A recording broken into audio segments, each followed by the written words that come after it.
Green tea என்பது உலகெங்கிலும் பிரபலமான ஒரு பானம்.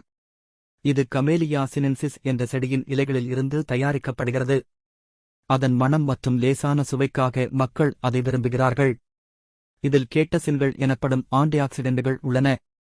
இவை உடலை சேதத்திலிருந்து பாதுகாக்க உதவும். கிரீன் டீயில் காபி விட குறைவான காபின் உள்ளது. அதனால் இது மெதுவான சக்தியை தருகிறது. பலர் இதை சுறுசுறுப்பாக இருக்க குடிக்கிறார்கள்.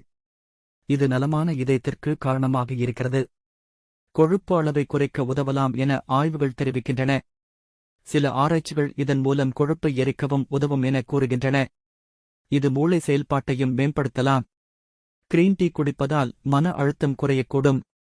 இதில் இல்தேனின் எனும் அமினோ அமிலம் இருப்பதால் அமைதி தருகிறது. சிலர் இது சில வகை புற்றுநோய்களை எதிர்க்கும் என நம்புகிறார்கள். ஆனால் இதற்கான உறுதியான ஆதாரங்கள் இன்னும் தேவையாக உள்ளன. சென்சா, மாச்சா, டிராகன்வெல் போன்ற பல வகைகளில் கிரீன் டீ கிடைக்கிறது. இதை சூடாகவோ குளிராகவோ பருகலாம். லெமன் அல்லது தேன் சேர்த்தால் சுவை அதிகரிக்கும். மொத்தமாக கிரீன் டீ ஆரோக்கியமாகவும் ருசியாகவும் உள்ளது.